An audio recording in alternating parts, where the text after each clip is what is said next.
stripes and bright stars through the perilous fight. Oh, the ramparts we watched were so gallantly streaming.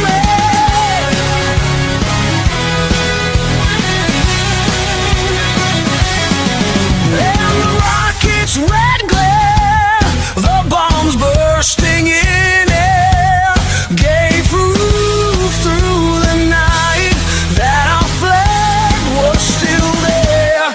Oh, say does that star-spangled banner yet wave? Oh, the land of the free and the home of the brave.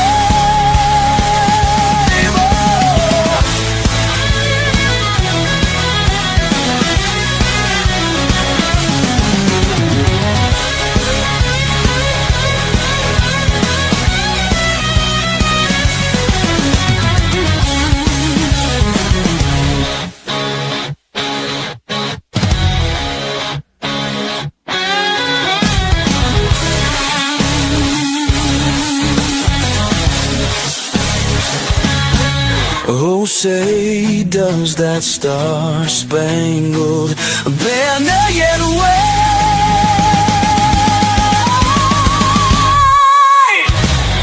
Oh, the land of the free and the home of the brave. Oh!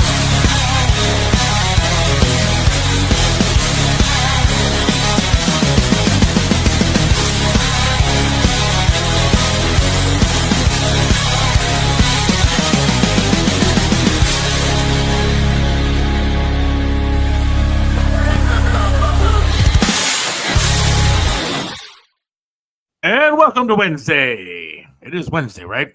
It is. It is Be Clean Day. It Just is reminding Wednesday. you. Well, Wednesday, otherwise known as sometime early in the dark depths of nowhere on Sunday or Saturday on WHA. So if you're listening on HK, go to bed. Go to bed. Either What that are or you you're just getting up. One of the two. Well, then do some yoga or something. What are you doing listening to us? So welcome to the show. That's what I said to somebody I work with. I said, why did I change like the swearing thing? I could probably swear all I want and like nobody's gonna hear it anyways. Yeah. But you know as well as I do, there would be one nosy so-and-so Yes. that would complain, I heard the F word on your station. Those guys should be fired immediately. Oh yeah, and I would be the one that would actually I would get fired. Even during Safe Harbor, I would get fired.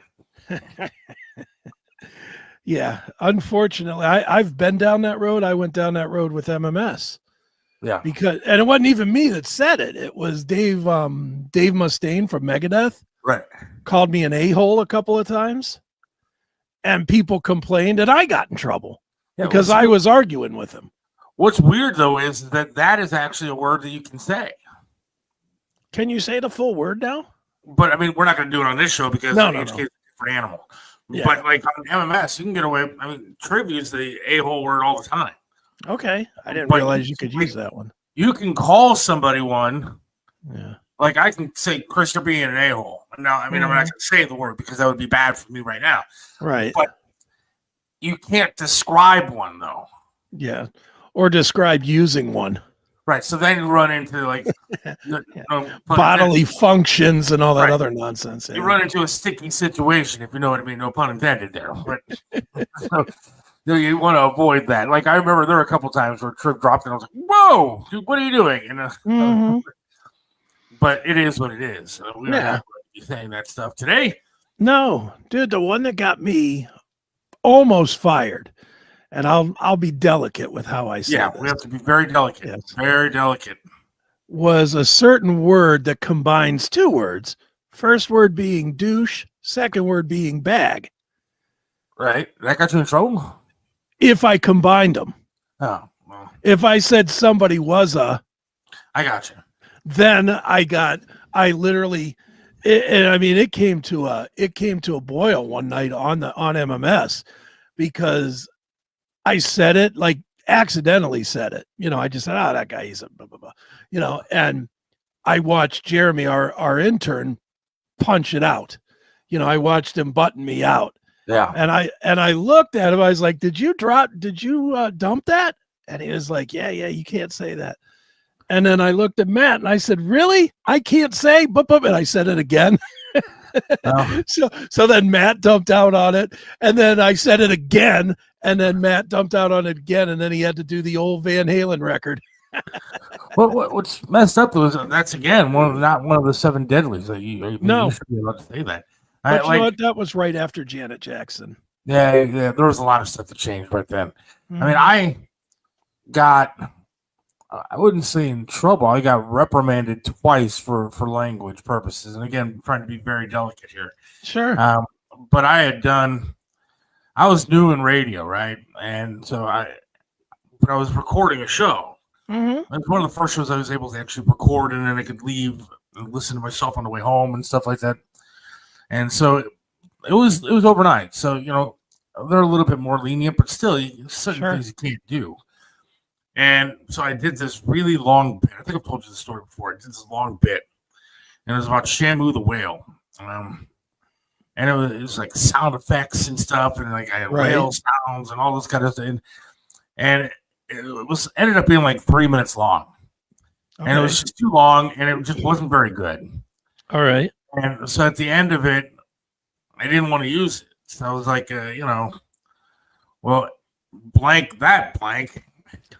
Right. Yeah. And I was like, I'm going to get rid of it. I'm just going to do a quick break and just get out of here. I want to go home. Mm-hmm. I'm driving home. And all of a sudden, I have the station on. And I hear whale sound effects. And I start talking. And I'm like, what's going on? Like, oh no. And I hear this 3 minute long bit. I'm like, all right, well, I mean, it's not very good, but it is what it is. Yeah. But the problem is that at the end of the bit comes, and then you hear me go, well, blank that blank. Obviously, it wasn't bleeped or anything like that. It was me angry with what I just did, and or a couple of times in a row. And I'm listening to myself live on the radio say the word. And at that point, I just start panicking. I'm crying. I got pulled in the office. They said, just watch yourself. You know, make sure that you delete stuff that's not supposed to air. All right, sweet. Thank you very much. And then the other time, I was with Len Boom Boom Goldberg. Okay. And so it was Boom and the Barbarian till noon on Sunday mornings. He had changed the name of the show to include me, which I thought was cool. Nice. And so, I ran the board for him. I pulled all his records for him, and I, would talk when he would talk to me. But he did a lot of intro and songs and stuff like that. Mm-hmm. So one Sunday morning, man, people are at church or coming out of church, and he messed up the break that he was doing. He messed up the song name, and so I go, boom. That wasn't the name of the song. And he unleashes a tirade of F-bombs and S-bombs, throwing stuff at me and everything. I was like, oh, my God, this guy's so mad at me. I didn't mess it up. He did. Yeah. But I love the man. He was just such a great guy. But the phone's ringing. And I notice all the phones are ringing.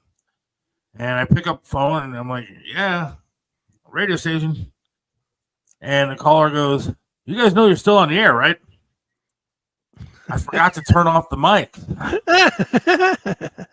And so on a Sunday morning, everybody getting out of church, there this poor man is swearing like a sailor.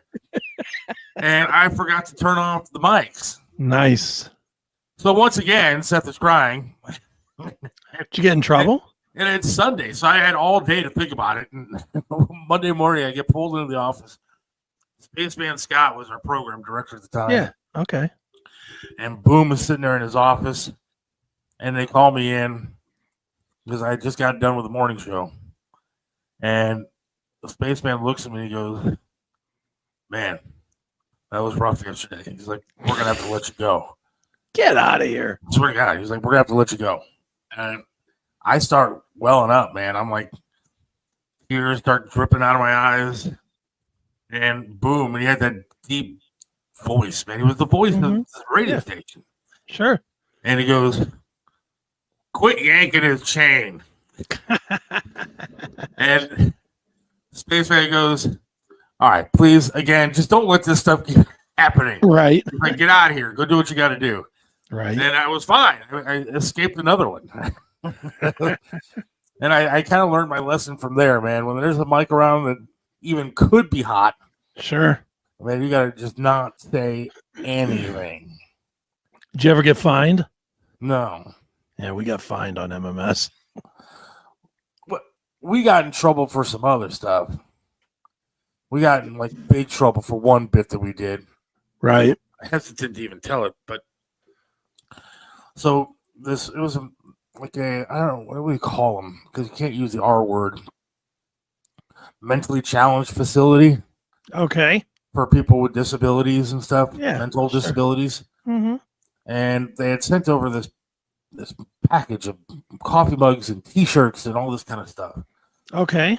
And it was very nice, whatever. But all the products said people with disabilities or people with possibilities. And the guy who was hosting the morning show, I will not say his name. All right. But one of the funniest dudes I've ever met in my entire life, man. Okay. And he did a character that was a little boy who had a mental disability. Right.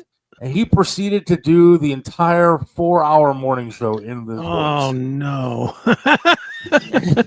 And every sponsor known to man Right. was calling up and threatening to take their money. And it turned into a nightmare, a disaster. I mean, it was funny radio, but very, very insulting. Sure. Not the kind of stuff, especially when you get a little bit older, that you'd want to do on the Right. radio. And yeah, I'm not going to tell you what happened to that tape, because luckily we had tape back in the day.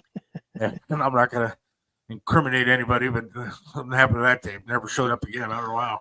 Yeah, it just disappeared somehow. It's funny because my daughter just did for one of her senior projects. She just did a report on broadcast journalism. She had to do like a whole, and she picked radio broadcast journalism. Okay. And so she took pictures of studios and all this kind of stuff. And then she had pictures of me back in the day. She took a picture of me standing outside my old radio station, Right. where I was hugging a tree. I got a cigarette hanging out of my mouth, tattoos all over and everything. And she used that as like the cover page. And she talked about Howard, and she talked about Triv, and she talked about a lot of radio people. And then Sure. she was talking about me, and she neglected to say anything that I ever did on the radio. Because all of it was so disgusting and horrible that she didn't want to get in trouble. Sure. But she got an A, so that's good. But radio was a different animal back in the day than Yeah. it is now. It was. Definitely was. So I don't know. Jake is checking in. I'm trying to. My screen is a little bit different though. Mics are hot. Mics are hot. Be careful what you say. Mics are hot. Yeah, our old program director used to just run. Seth, don't swear in the studio. You never know when a mic is hot. Don't swear. Yeah. And every day it was like that. I know I used to drive Matt crazy because you know me, I have a filth mouth anyway. And I would be dropping F-bombs and C words and whatever literally until the sign lit up. It would be like, this is I'd be running my mouth like crazy. And then as soon as the sign lit up, I was like, hey, what's going on, gentlemen? How are we today? I would just totally, but it drove Matt crazy because he was so afraid I was going to get comfortable. Oh, yeah. And then just throw an F-bomb or whatever. That's the problem with like this show. I get very comfortable, and then all of a sudden just stuff starts flying out. Yeah. I remember one time I got into an argument with our sports guy over at the other radio station. Mm-hmm. And he was so mad at me because I was listening to, I was kind of messing with him a little bit. Sure. And he got so angry. And as soon as I turned that mic off, he started rushing towards the studio that I was in. And he's swearing, I'm swearing. We're just going back and forth, just swearing at each other. And all you hear is like, other than the swearing, all you heard was these footsteps just running down the hall. Right. The program director, because we were so loud. And it got so heated that he's like, guys, mics are on. Mics, you gotta turn your mics on. Mics were off. We were just swearing really loud. Sure. But everybody's so paranoid, and you should be. I mean, you can't do that kind of stuff. Well, yeah, I mean, I think it's dumb that we censor anyway, just in general. I really do think that in 2025, I think it's okay to get over the language barrier, because everybody swears. In real life, everybody swears.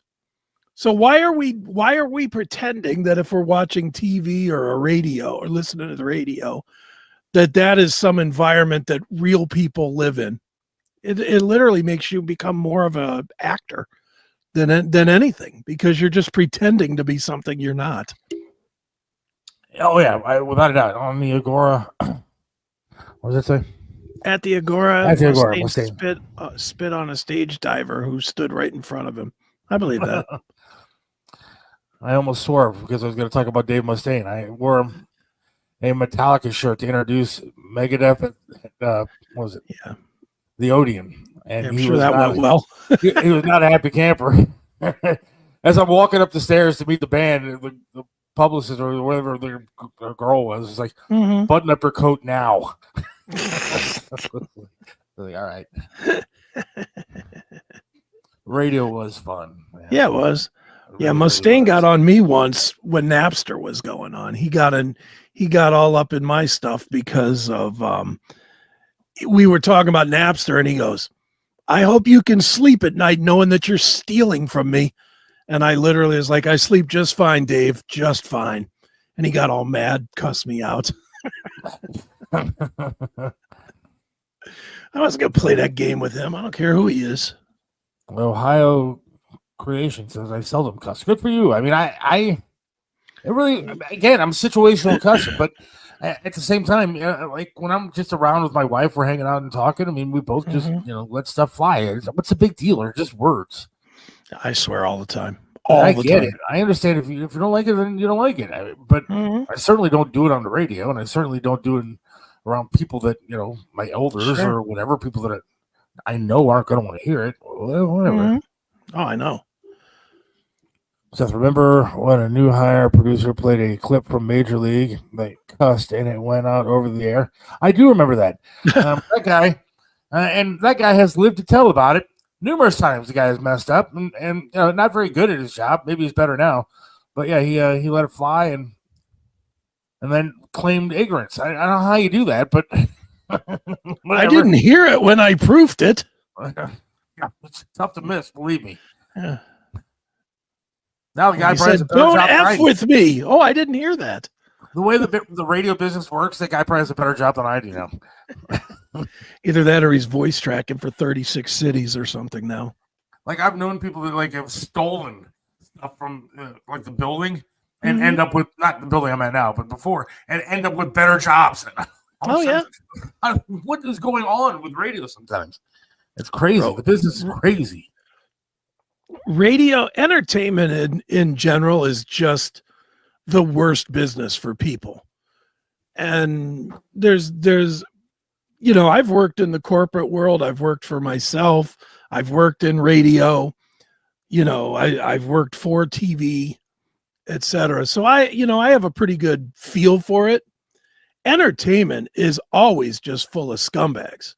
Always. Producers and anybody with money is a scumbag.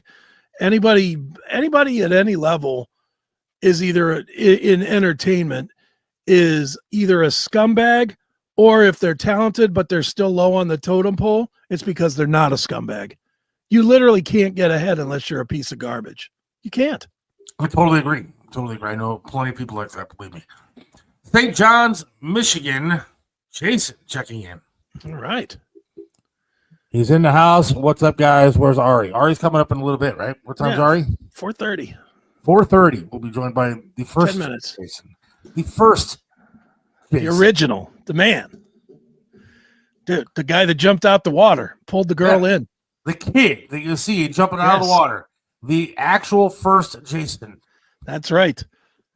Dude, I was, before we started the show today, I don't know why, because I've watched the movie 9 million times, but I was just watching Friday the 13th, like literally right before we started the show, I was watching Friday the 13th. That movie is so bad, but so great. Oh yeah, absolutely. I mean, and it's funny because I literally watched through the credits to make sure that there was only one real breakout star from it, which was Kevin Bacon. Kevin Bacon, right? Kevin Bacon broke out from it. But I watched it. Nobody else in the cast went anywhere except Ari. And Right. Ari, what's great in the credits is Ari gets the superstar credit. Like, I don't know if you even follow along with TV and movies or whatever, but when these guys get to a place of a power play, Right. that's when they get in the credits where it says and starring so and so or and so and so. Right. Like, they'll have like a whole list of credits and then they'll say and so and so. Well, the only one in the Friday the 13th movie that got that was Ari Lehman, who got and Ari Lehman as Jason Voorhees. Which I'm like, holy cow. Kevin Bacon's gone on, I think, to win Oscars and stuff. And, right. But here's Ari with the main credit. That's awesome. I'm looking forward to talking to him. Now, I got a zillion questions for him. Would it be insulting to ask you now, like, of all the big horror movies, Mm-hmm. Where do you put Jason compared to the other ones? So we're talking what? Freddy Krueger, Michael Myers, Halloween, Nightmare on Elm Street, Child's Play, like Pinhead, Hellraiser, yeah. I gotta be honest, I probably put it above all of those. See, it's weird because the one thing that hurts the Friday the 13th empire is having 400 versions. Right. Well, yeah. Because it got dumb. Jason in space and all this, Freddy versus Jason, which I thought actually wasn't that bad, but yeah, I mean, they really they oversaturated the market with these movies. Well, I think they ran out of individual ideas, so they tried to cross-pollinate to see if that would work, and it just even like the Friday the 13th. I mean, the Nightmare on Elm Street movies. Mm-hmm. They like did so many of them, and actually, I really enjoyed the '80s bunch of movies that they did. But then now they come out with all these remakes and new ones and this, that, and the other thing. And no, I mean, don't. No. You're ruining the franchise. Don't do that, and don't do. There should be we can ask Ari all about this because he's probably got a lot of insight on this, but there should be some sort of a cap. Like there was no need. And again, Friday the 13th, the original and part two of my all-time favorites in horror, two of my definite top fivers. Absolutely. In the horror genre. But, and Nightmare on Elm Street 3 is my favorite of those, which is probably my all-time favorite.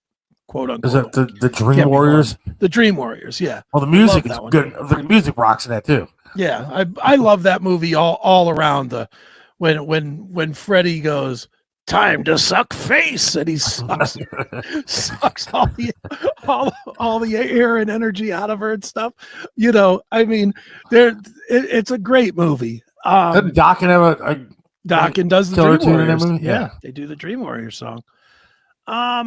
Figured that might be why you're a fan. Well, no, not really, because I don't really like that song, and I've told Don that, so it's not like that's a shock. But I think the big problem that you always run into with all these movies, though, is that there's too many of them. I mean, was there anybody still interested in Friday the 13th Part 7? Was there anybody still like in for Nightmare on Elm Street, The Dream Child? I don't think so. But I am the sucker that. Well, I am too. I'm the sucker that saw all of them, and then I'm the sucker that have seen all the remakes of Nightmare on Elm Street and stuff like that. And some of them have lived up to the hype. So a couple of them, I mean, definitely haven't. Yeah, but I mean, to me, you can't beat the originals. I mean, the original Friday the 13th, at least the first couple were fantastic. And same thing with Nightmare on Elm Street and Halloween too. Halloween's done that same road of just too many. Yeah, well, and the ones that they've done recently have been abysmally bad. You didn't like the one that Rob Zombie did? No, that one is. I don't hate that. I'm talking about the over the last 3 years they did two. They did 2 new Halloween ones with Jamie Lee Curtis in them. And they both suck on a level that is unbelievably bad, how bad they suck. I didn't mind the Rob Zombie stuff, actually. I actually like Rob Zombie movies, but I like the Alien franchise. Another one that, like, it did too much. Yeah. Like, the first couple were really, really great movies. Mm-hmm. And then you lost me. Now, they did have that latest one that came out. Yeah. I don't remember what the name of it was, but that one I saw in theaters, and it was actually really, really good. It was entertaining, and they kind of went back to the roots a little bit. When all of a sudden you have like Sigourney Weaver getting pregnant and all that, right? Alien babies and stuff. You've done a little bit too much. Let's take a quick break. What do you say? All right, let's do that. Mm-hmm. And then we can come back. We'll talk a little bit more about the horror movies, and we'll have Ari coming up in just a couple. All right. Sound like a plan? Sounds good to me. Hang on. When disaster strikes, we come together. Here at Mario's Barbershop, we've turned our passion into purpose. As Hands to America, a 501c3 nonprofit, we're on the ground helping those hit by hurricanes, floods, fires, and tornadoes, right here in northeastern Ohio and nationwide. But we can't do it alone. We need your help to keep this vital work going. Your donations, whether it's cash or vehicles, can bring hope to those who've lost so much. Join us in making a real impact. Every donation fuels relief efforts and helps rebuild lives. Call us at 844-864-2637 or locally at 216-520-1977 or visit us at handstoamerica.org to see how you can help. Right back here on the Seth Williams Show with Chris Aiken, and I do want to say something about Hands to America, handstoamerica.org. Mario from Mario's Barbershop, always doing the stuff to help out the victims of things, and he sent me a text earlier today that they're loading up a trailer to send emergency supplies to families devastated by the recent tornadoes in Kentucky, and they need help like now, like immediately, urgently. Okay. Non-perishable foods, blankets, pillows, sheets, tarps, paper towels, toilet paper, hygiene stuff, anything you can help out with. Brand new household essentials is what they're looking for, because a lot of people were devastated by these tornadoes. I mean, right, like every day there's more storms breaking out. Hell, I just had a storm roll through here a couple minutes ago. Yeah, it hit here pretty hard too. I was hoping it wasn't going to take out my internet. Me too. Well, you know mine. If the wind blows the wrong way, the internet's gone. You can drop stuff off at Mario's Barbershop, 7526 Broadview Road in Parma. You can call them at 216-520-1977 or go to handstoamerica.org, handstoamerica.org, and help out with what you can. Because sure, Mario's a good dude. I like the guy. I remember after I got out of the hospital, I was having dinner at Harry's Steakhouse in Independence, and Mario just happened to be sitting there by himself. Right. And I rolled up next to him in the wheelchair, and we started talking for a while, and we maintained a friendship for a long time. So that's great. He's a good guy, and he could use some assistance with his charity, helping people out. So, can't get any better than that, can you? No, cannot. So Jake says Freddy, Jason, Michael Myers are the top three. Freddy is number one. Jason is really close second, followed by Michael Myers. All right, let me ask this question then. Do you think that Mike Myers jumped up a spot, though, by the Rob Zombie reinterpretations because we learned more about him? I think so. I thought so, too, because we didn't know anything really about Mike Myers except he was another goofball killer that was running around a different town. When Zombie did it, we went into the whole, him being locked up and killing his bad stepdad and all that stuff. We learned why he was such a psychopath, which to me made the character way better. I'm with you. I enjoyed the Rob Zombie stuff, but I actually like Rob Zombie's other movies too. Devil's Rejects and stuff. And the House of a Thousand Corpses. House of a Thousand Corpses, I thought was probably the best of those two. and that little mini series of movies. Mhm. Devil's Rejects got a little bit. Did you see both of them or no? Yeah, I've seen both. I thought Devil's Rejects ended up becoming a little bit more, less of a horror movie, and more of a creepy kind of weird thing. I mean, there was like Yeah, but all that weird guns stalkery stuff, and Yeah. it was kind of weird. Yeah, it wasn't just a slasher kind of fun movie. I mean, it sounds weird, but it became like a serious. These people are like really bad people doing horrible things to people. And it was a little bit creepy at times, but I still found myself rooting for him at the end, Right. which is weird. That's funny. Don't you find that about horror movies, though? Yeah, I do. I end up rooting for the murderers and stuff. Of course you do. Not in real life, obviously, but like I find myself rooting for Freddy to get these guys. Yeah. Like, no, I'm with you. You when definitely you find do. out in the movie that Freddy's not dead, and top of the convertible goes up, and it's the color of his sweater and stuff, I start cheering. I go, yeah, all right. Right. I don't know. I mean, LL Cool J. Hello, Cool J. Oh, maybe he sent another message here that I didn't see. Michael Myers did fall beat up by Busta Rhymes. Well, he must have got beat up by LL Cool J. Oh, all right. Still waiting on Ari. Yeah, I just texted him right now. Said, we're waiting, bro. Looking forward to talking to him. Yeah, I am too. All those movies that are kind of fun, dude. I don't know. I love that era, but I don't like much horror now. I was gonna ask you, like, what kind of movies are they putting out now that's any good horror wise? Horror kind of lost me when everything just became gore. When it switched from horror to gore, like the Saw movies and I like the Saw movies. But you're right, gory. Hostel. Wait a second, you didn't like Hostel? I did not. I like the campiness of it. I like I'll tell you what I liked recently, and it's not that recent anymore, but it's probably the last horror series I enjoyed was the It stuff with the clown. Yeah, I can see that, but because it's kind of campy and goofy. I know that they just had another movie coming out. It was supposedly like the worst thing people have ever seen. I can't remember what it was though. My daughter wanted to see it. Wasn't that Millipede or Centipede or no? anything? Human Centipede was really bad though. Those were really, really rough Those to watch. are really gross. Like really, really bad. No.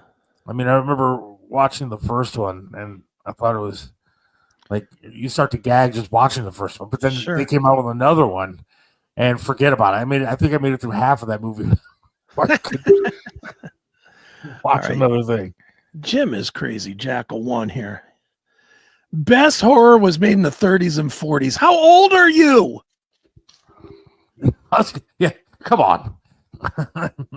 You're really going to say the best horror movies were made 95 years ago? Is that what you're saying, Jim? Between 85 and 95 years ago? Are you real? Even Frankenstein came out, I think, in the 60s. What was a good Jim Jackal? Tell me in the chat room, what is a good movie that was a good horror movie from the 30s? Tell me one. You do realize that's shortly after the Titanic sank. Frankenstein, 1931. Are you kidding me? Come on, man. Did it have sound? Scream in the Ring. I did like The Ring. I like that, I guess. I like The Ring. The Scream, another one that the first couple were like pretty decent, and then they kind of lost me after putting what are they up to, like 6 way too many of them. Yeah. How about the I Know What You Did Last Summers? I thought that was all right, I guess. Just to look at 25-year-old Jennifer Love Hewitt, that made it all good. Wrong Turn. Wrong Turn. Don't know that one. That was a good one. Wasn't Eliza Dushku in that? Maybe. I don't know. I don't know that one. Because I thought she was one of the hottest chicks of all time until like recently. Yeah. Let's see. Tremors. Tremors was pretty good. I don't consider that a horror movie necessarily. Yeah. Yeah. Do you consider that a horror movie? I mean, it's a worm. Scary movie, I guess, but not necessarily a horror movie. I put it more into the campy thriller category than a horror movie. I don't get worried about giant worms coming through the ground and getting us. Yeah. I do worry about people coming through like my back, patio with like a machete or something like that. That does kind of frighten me every now and then. All right, Jim, you are just too old. Jeez, oh man. The Mummy. Mummy. The Mummy.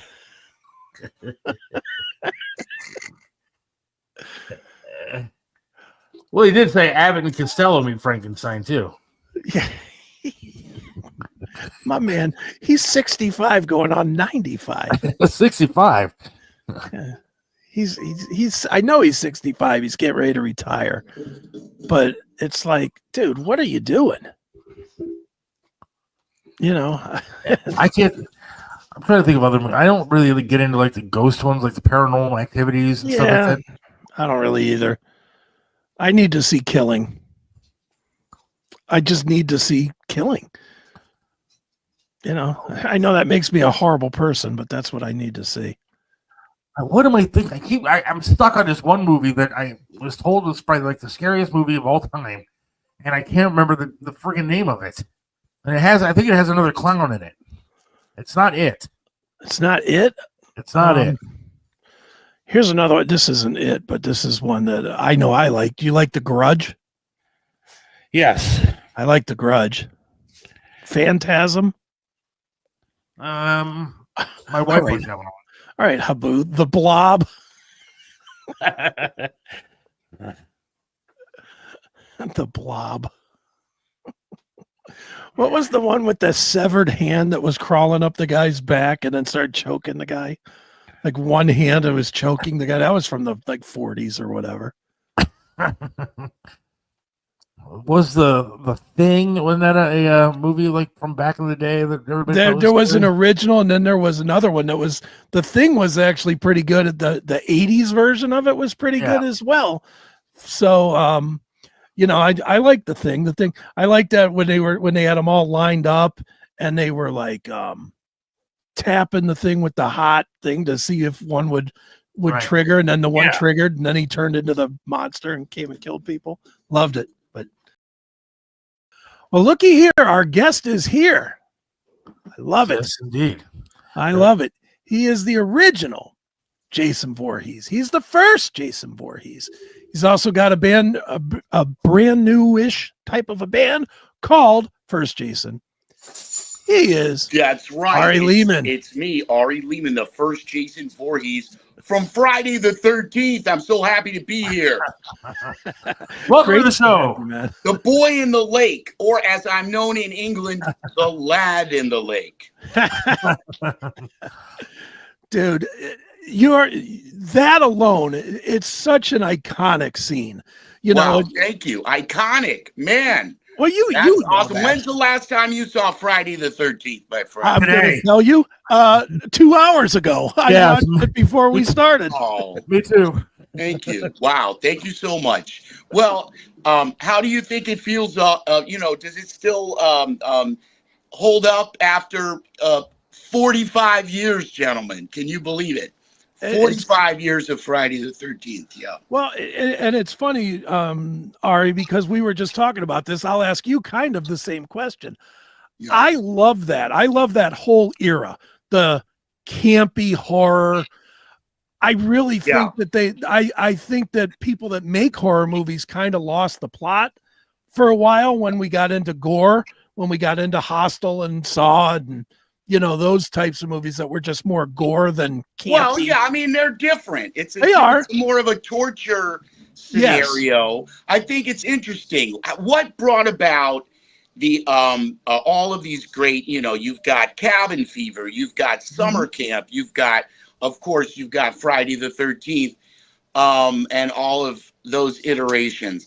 So what is it? It was interesting. Sean Cunningham, the director, I had the privilege of working together with him, was it 2 weeks ago at Nightmare Weekend Chicago, which is a Galaxy Con. So I was right there with Sean, and he was verbose about topics that I had not heard him expound upon before. You know, people asked him, what was the origin? What was the idea? What gave you the idea for the summer camp? And what he said was, which I loved, he said, well, there was two fairy tale concepts that they were thinking of. One was 10 Little Indians, where, you know, one keeps disappearing. But more importantly, it was Hansel and Gretel, okay? Where the parents keep leaving the children out in the woods to die, okay? And it's like, why do they keep doing that? But they keep, I remember as a child being like, why are the parents just leaving the kids in the forest, and the poor kids with their trail of cookies or whatever that got eaten by the birds? But, you know, it was always their fault for some reason, right? Somehow it was their fault. So Sean said that, yeah, it was fairy tales like that. And the whole idea that a summer camp being a place where your parents just, you know, they drop you off and say bye, you know, for really the first time in your life, you're just left all alone there. So how did you get into the acting gig or this role? And how old were you? Yeah. Well, thank you, gentlemen. I was merely 14 years old when they shot Friday the 13th. But rewind, because I didn't audition for Friday the 13th. Sean Cunningham was on. Initially, he was interested in making like sports-themed rom-coms. So he had made a movie called Here Come the Tigers, about a bunch of, it was kind of like the Bad News Bears, okay? So he had some success with that. So he had this idea, which was to do the Bad News Bears of soccer, okay? And that was going to be called Manny's Orphans, the story of a ragtag bunch of orphans who win their orphanage back from the mafia in a soccer tournament. And I snuck into the audition, which is at the YMCA in Westport, Connecticut. I just snuck in because my friends, my good friends, the Johnny and Bobby Basili, who were my buddies, and they told me, you got to get over there, because they had been in the baseball movie. Okay, so I landed an 80-line role as Roger, the girl-obsessed wingman of the lead guy who's trying to pass off his sister as a boy in the orphanage. You get it? One of those wacky madcap 80s. And Roger was always carrying a Playboy magazine. So, you know, he knew what girls looked like. So he started to catch on, you know? Anyway, it was funny. And it has music by Harry Manfredini. Barry Abrams, who also was the director of photography for Friday the 13th as well. Also Victor Miller's script. So that was their real pitch. That movie had some of the stars of soccer at the time. Okay, it had Pele was in the movie. Werner Roth, the captain of the Cosmos. They shot part of it at Cosmos Stadium, in fact. So, yeah. But see, now, soccer was not very big in 1978. Okay, so Paramount Pictures, this was the beginning. See, now, Sean was, in essence, pitching an independent film the whole time, even up to Friday the 13th. So they passed on Manny's Orphans. But they did say, look, you've got this much of a contract that we could work with. Could you give us something else? Could you give us a horror movie in like this much time with the rest of the budget? And so Sean looked around and quickly came up with this idea, Friday the 13th, okay?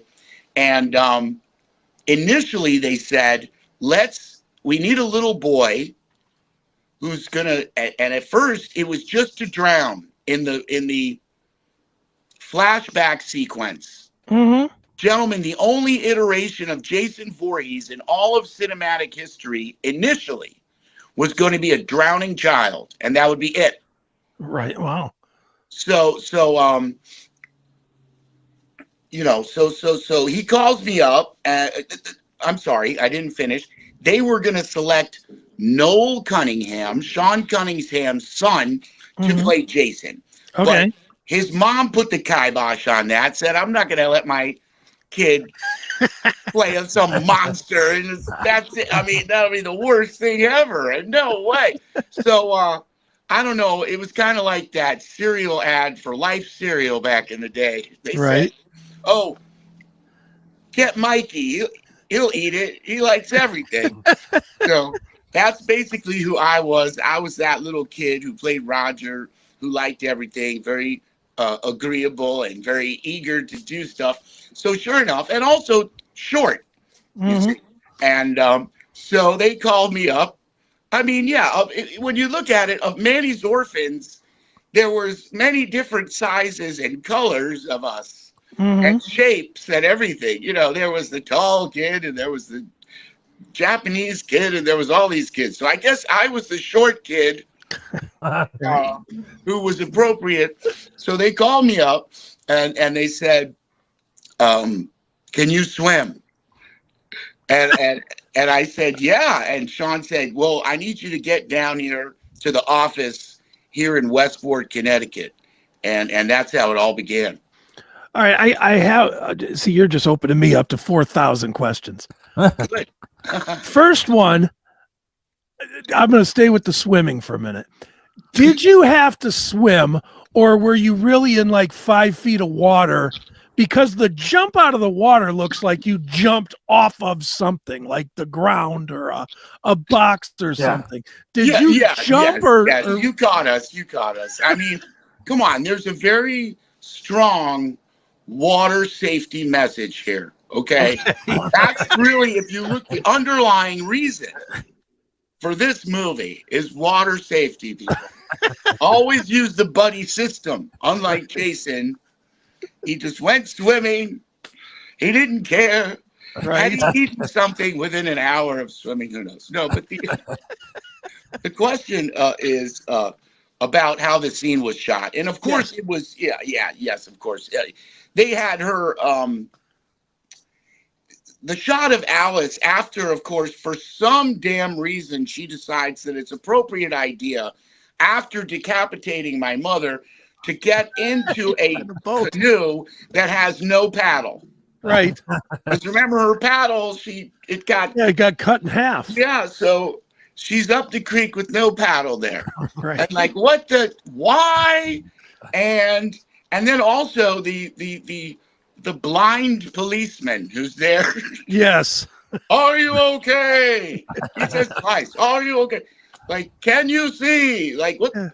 So the way we shot it was, of course, she's in the middle, and as you said, I'm in the shallow area, and they're shooting it from the dock over us, right? Right.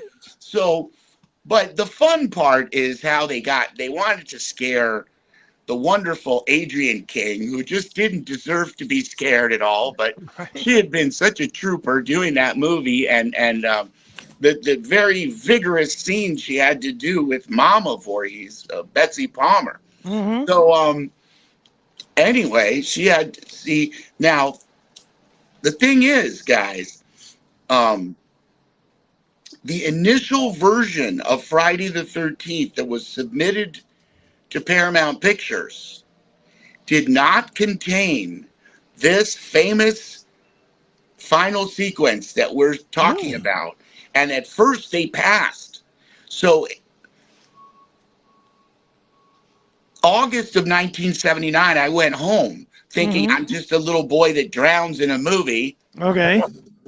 this sucks. You know, I think that's it for acting. I might as well pick up, I don't know, anything else at this point. Oh, you're that drowning child. Right. Could you do some more drowning?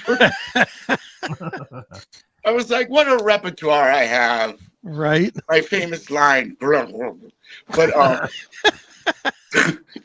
so here I am, you know, a rather intellectual little child, kind of overthinking the whole thing. And Sean calls me up and he says, we need you to come back. Because what had happened was, okay, this was October now. Mm-hmm. And again, against all odds, Paramount had given them another chance. Okay. So for 2 months, it was up in the air. There may never have been a Friday the 13th at all. Wow. Yes, sir. 2 months, it was up in the air. What are we going to do? And so they said, okay, we need to do another scene, which kind of ties it all together. I think that Paramount was saying, look, mama's decapitated, little boy drowns. Like, that's just a tragedy. That's not a horror movie, you know. Right. We need something. There needs to be something. So different sources say different things, but I'm pretty sure that it was my friend Tom Savini who had been kind of guiding the whole little Jason thing all along, who submitted this idea that it would be Jason that comes back, okay? And I know that Sean initially was resistant because he said it's too supernatural. It's like that couldn't really happen, and I'll elaborate on that. But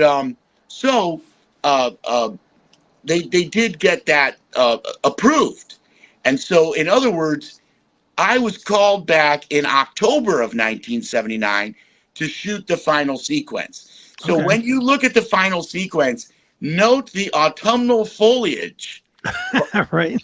Yeah. behind Alice, because she's supposed to be there in June. It's supposed to be before summer camp opens. This is just one of the entirely messed up things in Friday the 13th. They don't even try to do a color change or anything. It's there. All of a sudden, it's autumn. Right. Like she slept for months. In the canoe. In the canoe. Yes. It's like, I don't know, out of Africa or something. Like she stayed in the canoe for months. But no. So the thing is, they wanted to get a scare. So how are we going to do that? Yes, poor Alice, poor Adrian. So Sean says to me, we got the makeup on and everything, and so I'm not showing it to Adrian. Like my back is to Adrian. She doesn't know what's going on. I mean, she does and she doesn't. She knows kind of something's gonna happen, but she's an actress and she's doing her job. You know, she's in place and she's ready. So Sean whispers to me, okay, Ari, the cameras are rolling. And you wouldn't be able to hear me say action anyway, because you're underwater. Right. So just go out in the water and look up and wait for the bubbles to clear. That's action. You're the director on this scene, Ari. And it was like the perfect thing to say to a child like me. Like he just knew exactly what to say. Right. Like, I'm the director. So I wandered out, you know, I just with my back. And so I went under the water. And of course, Adrian's a good actress. She's not going to do anything until he says action. Right. And he's not going to say action. But only I know this, apparently, because he didn't tell Savini either. So here I am under the water, and I'm like, okay, I basically have one shot at this, you know. Am I going to come out like, you know, like playfully or like we're in a swimming pool, just, oh, splish, splash. Right. And then I thought, you know, what's my motivation here? Bitch killed my mom. Right. So I just grabbed the side of the boat and I'm like, bitch killed my mom. I'm like, come out of the and I'm like, that moment where you see little Jason, and I realize she has no idea what's going on. And that's when she turned around and goes, ah, and that's where they cut the scene. Because she fell out of the boat. She Nice. fell out of the boat into the water because she thought I had messed up. Right. She legitimately thought that I had jumped the gun. Poor thing, she fell in the water, turns around, kind of points at me like, you jumped the gun, and I'm just a kid. I'm looking at, there's even a shot where I'm like looking like this at Sean. Yeah. So then they blow dried her hair. They did it, and then they did the second take. So what you see is a sandwich of 2 takes. Okay. They have the second take as the bread, if you will, and the first take is the meat. And Nice. they it's all about the way they edited it and the way that the music and the way the whole thing goes together. And also the brevity with which we see little Jason is very important. He's there and then he's gone. And it set it up for another movie. I mean, it was the perfect set. All right, now I got to wait a year, but I'll be the first one in line because I want to find out what happened. And yes, and they reiterated on that in that famous little hospital scene. Exactly, where you see Adrian, then he's still there. Yes. And her perfect Gerber, she was a Gerber baby. Right. So her perfect skin is the whole screen. It's like, yes, we're having a sequel. All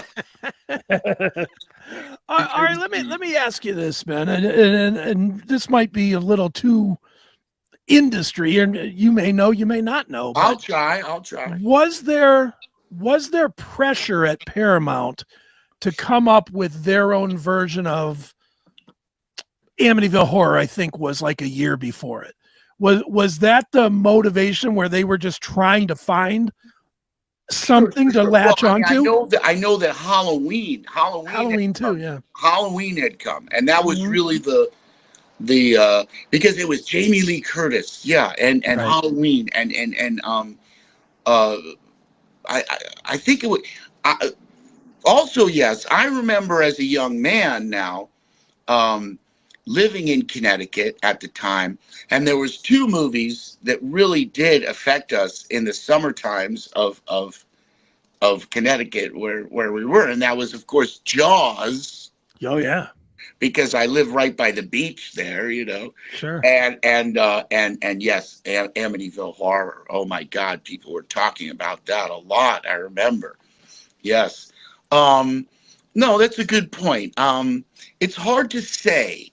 Of course, Sean, in his heart, I think what he wanted to do was, and I think he still wants to do, is romantic comedies. That's, if you look, his biggest success really is Spring Break. He directed Spring Break. Oh yeah. So, he's that kind of guy. I mean, he loves working with big casts of young people and the camaraderie and the fun and also he loves to teach about acting and directing, and he's a very knowledgeable person. Let's also recall too that Sean, with Wes Craven, has done quite a bit of iconic horror creation, including, as he announced in Germany when we were working together, he said, well, I helped to create Freddy Krueger too, not just Jason Voorhees. And I was like, but Sean, that's like having a brother from another mother. And he said, yeah, man, but it's true. So, because Wes and Sean had worked together, and at one point, Sean contributed there too. So, he's certainly a master of horror without a doubt. So being a young man on the set of a movie like that, were you able to stick around to watch all the other scenes and see a bunch of like naked chicks and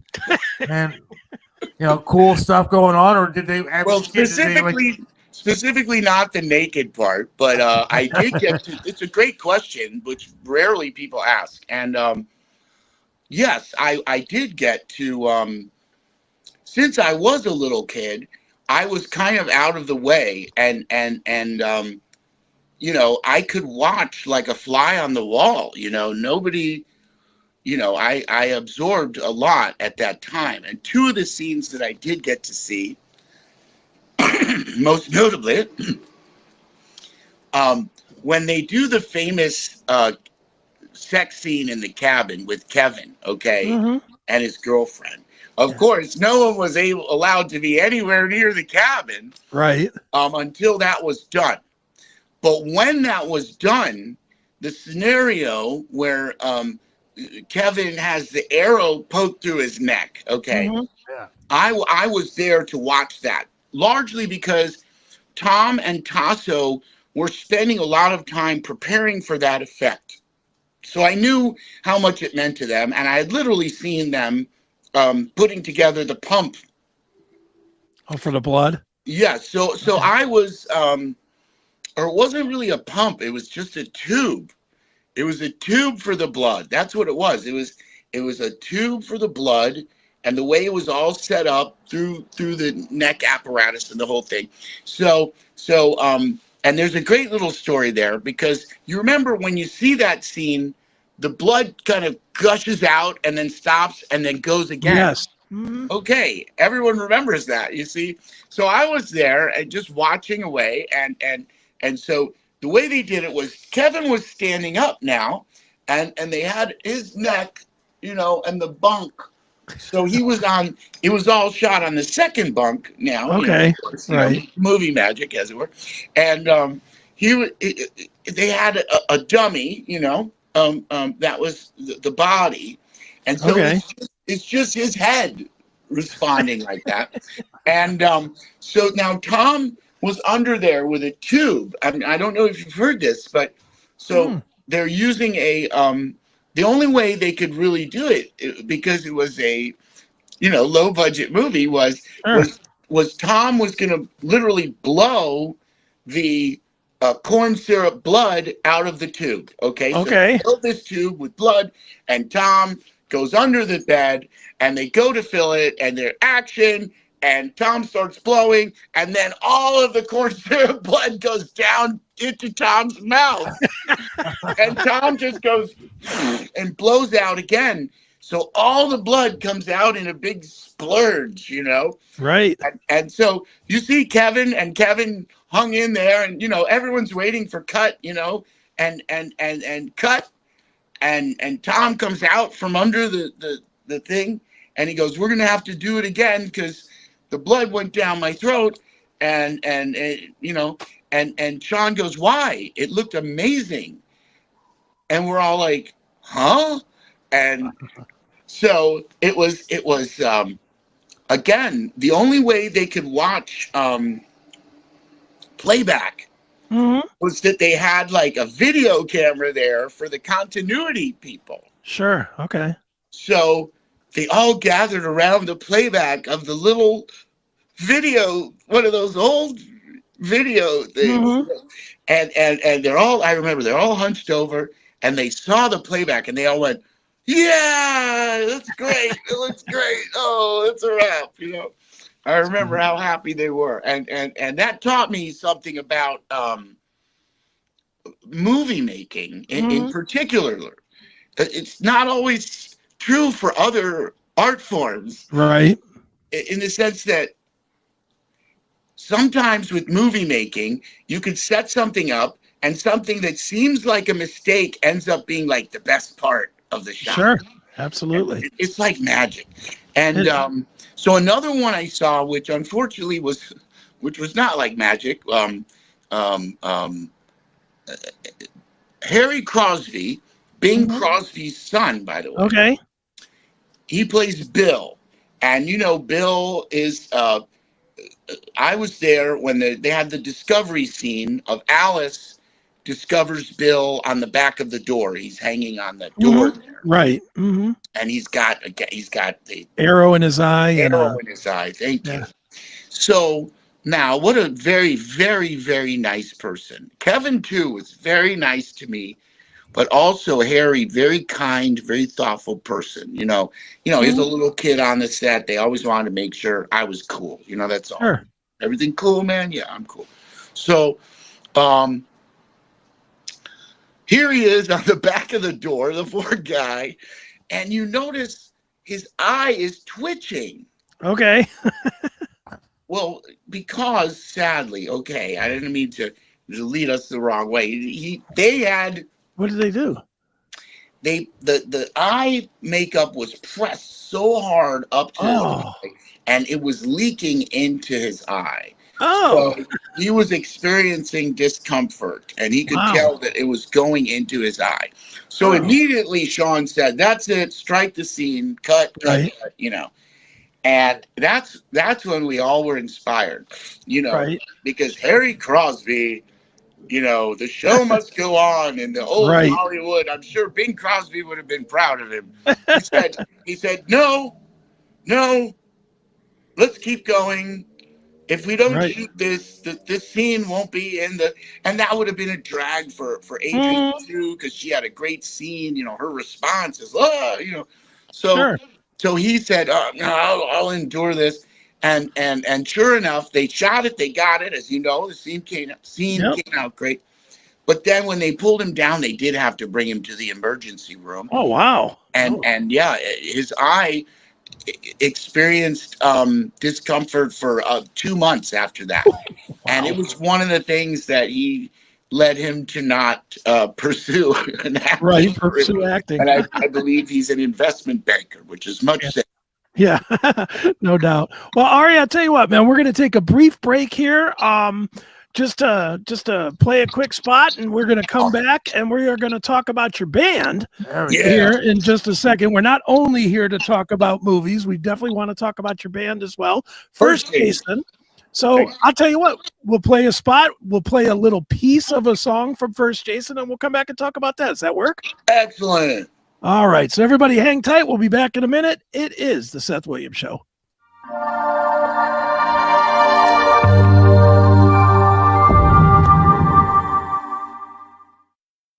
Hey everybody, it's Don Doc, and when I'm feeling nostalgic, I always go to Pinball PA. You gotta go check it out. It's a lot of fun.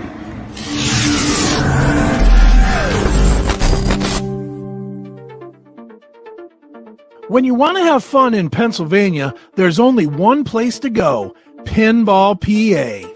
Located near the Pittsburgh airport, we have over 420 classic pinball machines and arcade games that you can play. Admission starts at only $24.99. Want to have a party? Well, there's no better place than Pinball PA. Visit our website today at www.pinballpa.com to get more information or to book your next small or large party. Pinball PA, it's where the action is.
We are back here on the Seth Williams Show. We are joined by Ari Lehman, the first Jason Voorhees, and now the leader, I guess, of First Jason, the band.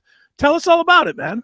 First Jason, man, we are so happy. We just got signed to CDN Records. Right. First Jason has been slugging it out since literally 2009, you know, mainly playing at horror conventions and doing shows with other horror rock bands at little clubs all over the United States and Canada, and to some extent in Europe too. We initially started out when I hit the convention scene and realized that my reggae music that I had been playing, because I had been in a band from West Africa, okay, was maybe not exactly hitting the genre niche of the horror loving world. And so I had the idea for First Jason. I was fortunate to have a buddy at the time who was his name Amit Cleaver, okay, a good buddy of mine from New York who was subbing, okay, for the Cro-Mags as the drummer, because sometimes the drummer and the singer didn't get along, so they would bring Cleaver, who toured with them through Europe and everything. So I don't know about people know Cro-Mags out there, but they're an amazing band. Okay, and then I got to Chicago, and through placing a Craigslist ad, I met an amazing individual. His name is Nefarious. He is the bass player for Macabre, which is Chicago's murder metal band, which has been around for 25 years or so. They just happened to be on a hiatus, so Chuck, a.k.a. Nefarious, jumped into First Jason. So the two of them helped me to create Jason Is Watching, the first album, okay? And so that really kicked us off and just started to tour lots of little shows and stuff like that.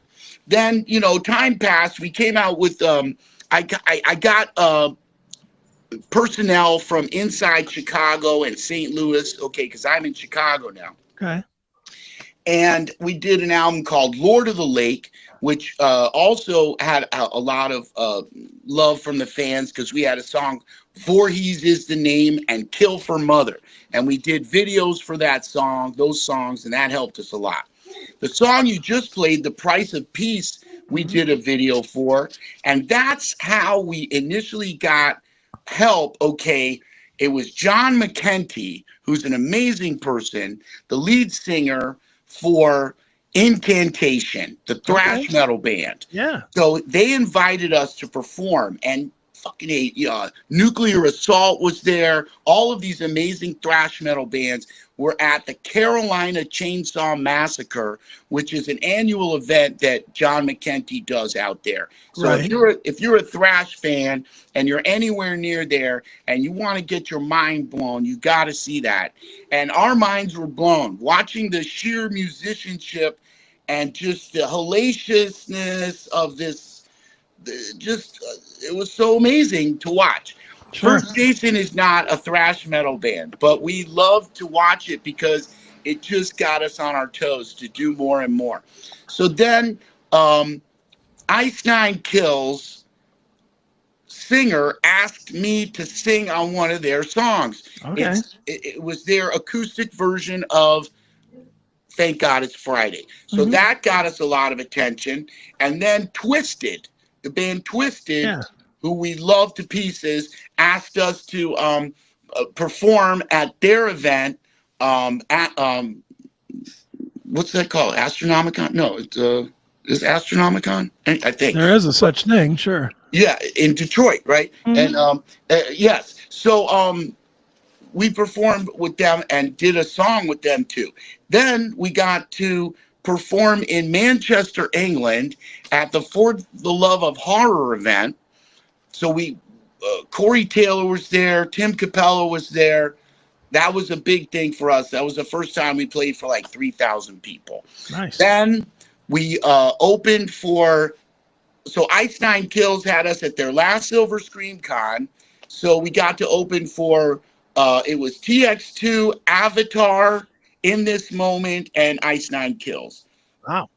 Amazing show.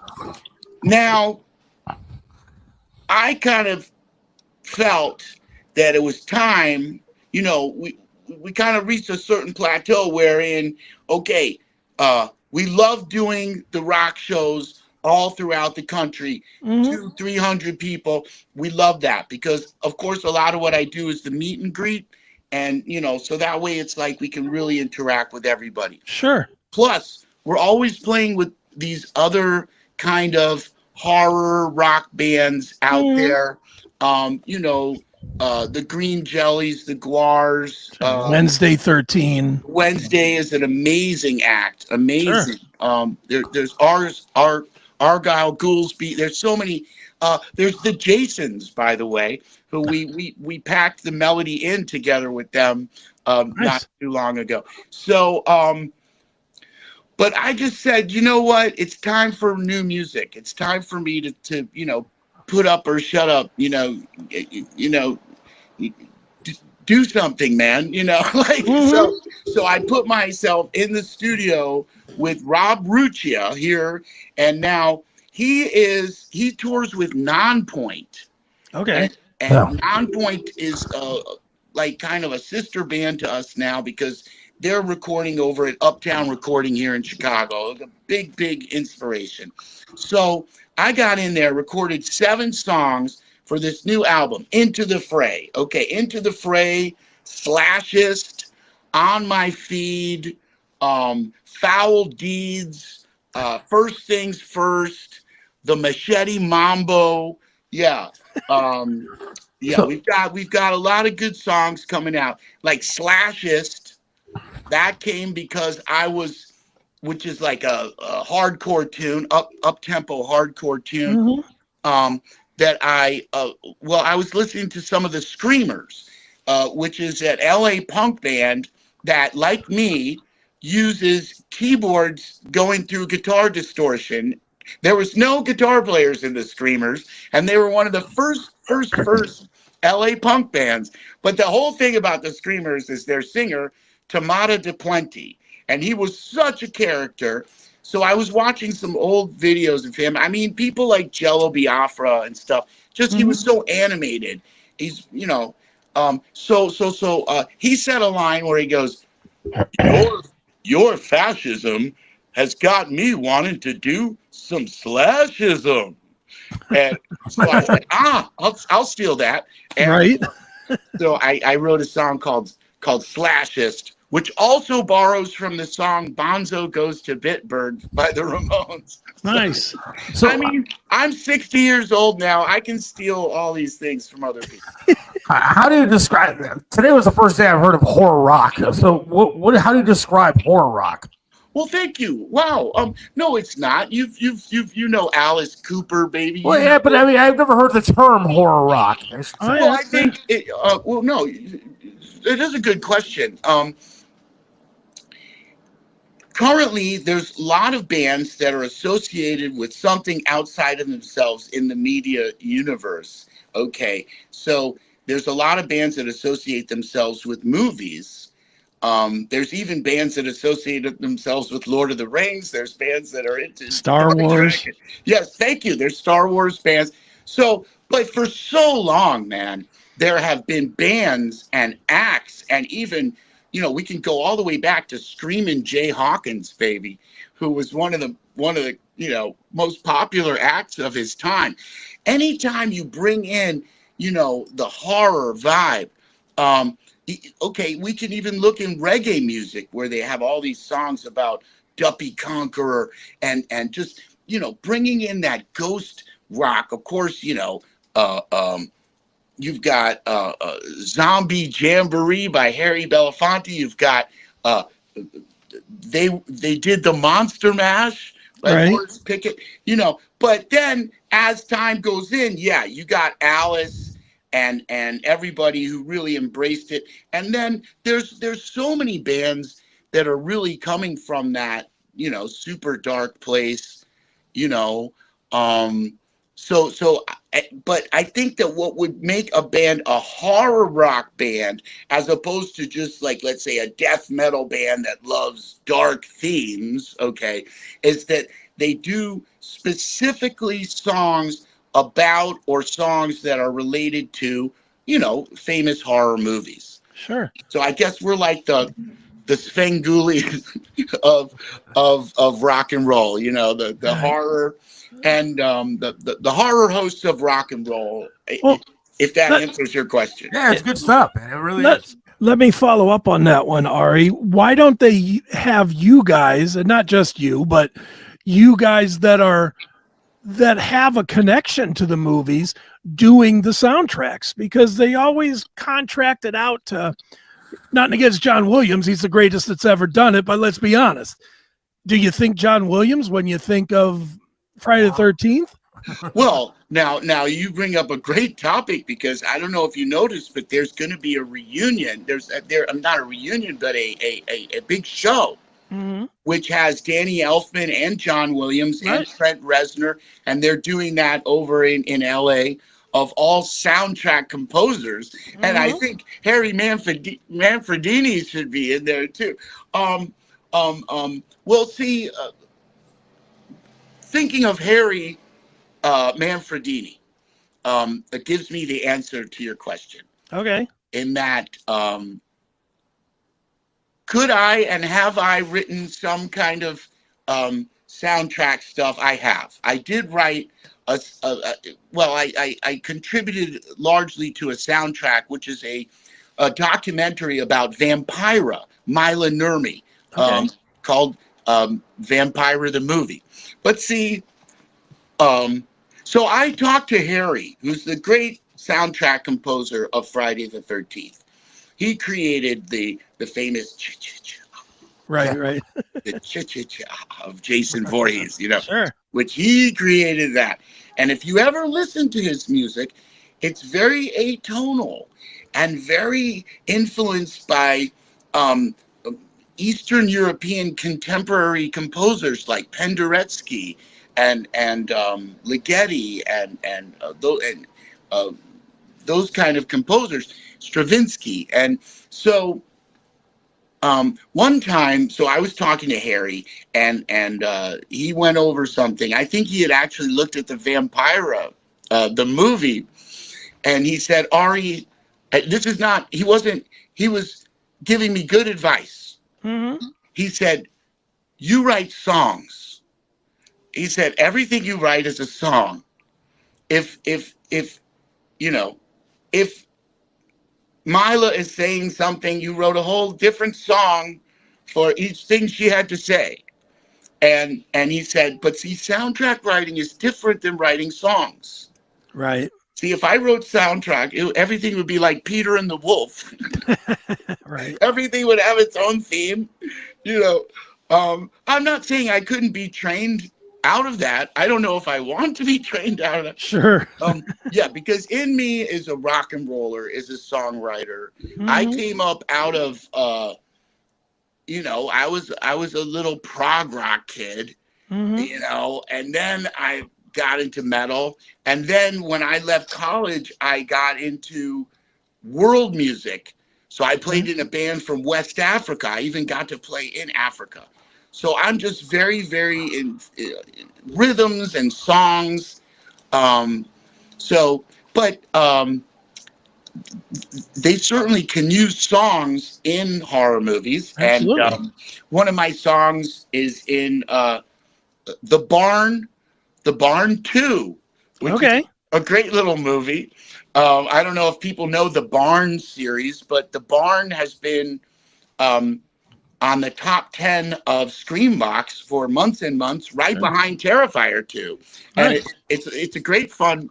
The Barn 2 has Doug Bradley in it, a Pinhead, and Joe Bob Briggs. And So they put one of my songs in there. And there's several cases where they put some of my songs in there. Nice. But that said, there are probably people who could easily do both. I guess what I'd like to say there is that I'm creating a stage show for First Jason. Okay. That kind of tells a story, which is kind of takes all the songs and weaves them into a soundtrack, which is a story about Mama and little Jason and me and Big Jason. So It's a story in 4 acts. So I guess I've created my own soundtrack. There you go. Stay on that kind of theme of creating a story with you and the bigger Jason and stuff like, and going to the series of movies.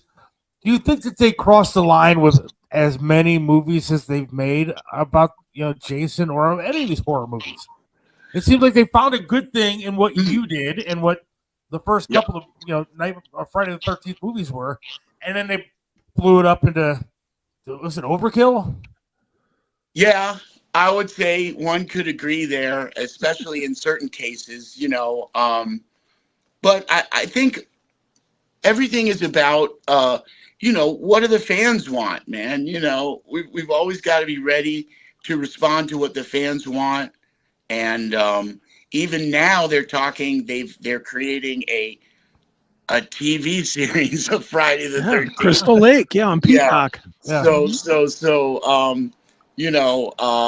it goes on and on and on. I guess you have to look at it in a certain humorous light, like especially, for instance, Jason X, where he goes to outer space. Right.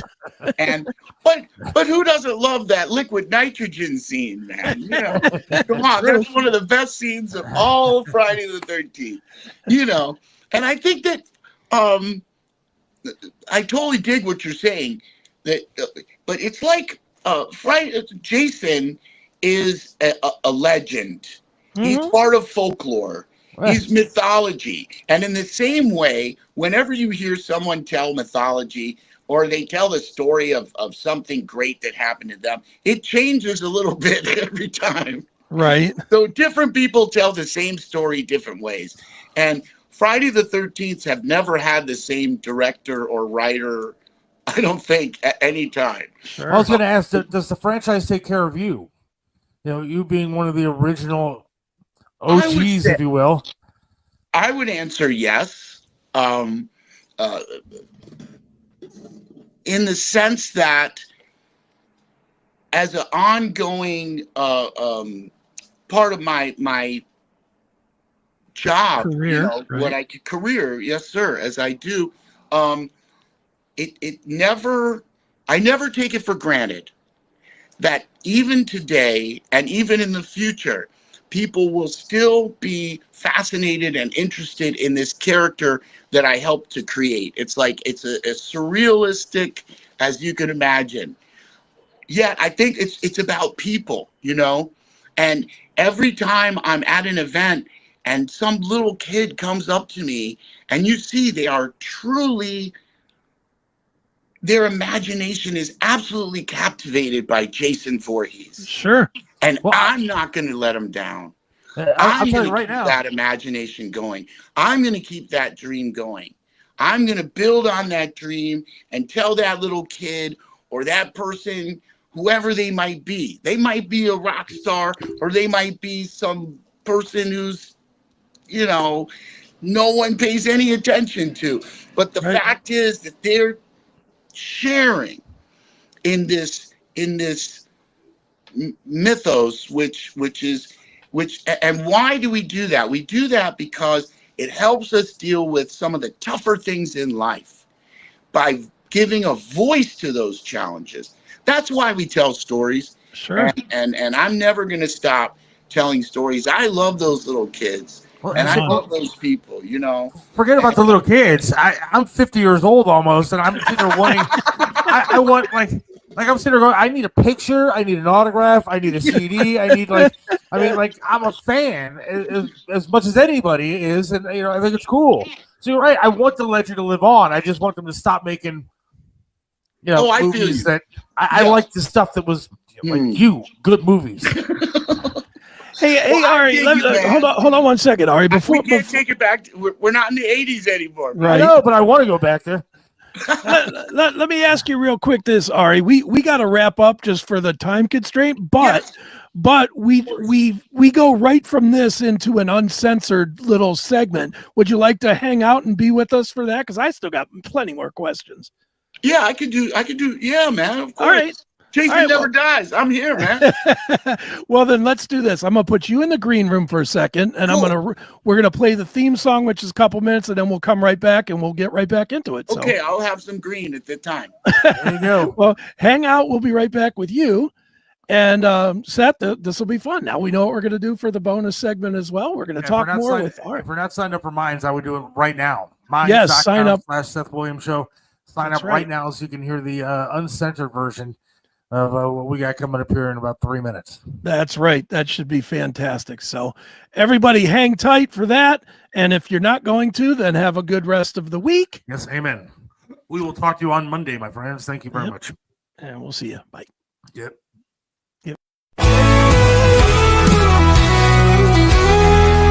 Seth Williams loves this land, stands tall and proud. Believes in freedom, speaks his mind out loud. Mentored by Trip, he learned to be tough. Life knocked him down, but he got back up.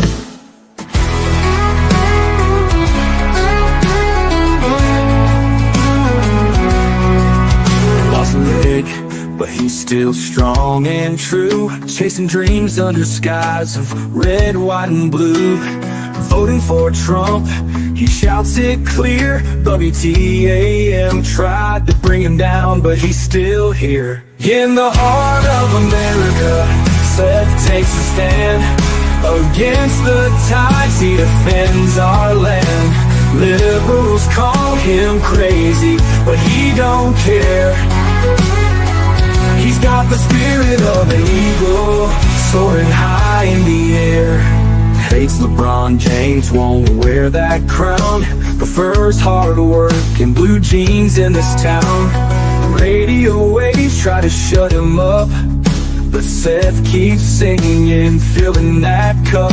From the small town streets to the mountain high, Seth sees the flag waving, reaching for the sky. He keeps on fighting with a rebel yell, for every fallen soldier and the stories they tell. In the heart of America, Seth takes a stand. Against the tides, he defends our land.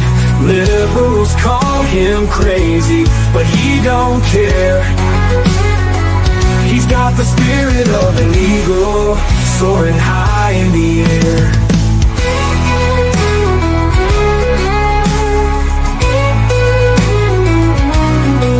From the small town streets to the mountain high, Seth sees the flag waving, reaching for the sky. He keeps on fighting with a rebel yell, for every fallen soldier and the stories they tell. In the heart of America, Seth takes a stand. Against the tides, he defends our land. Liberals call him crazy, but he don't care. He's got the spirit of an eagle, soaring high in the air.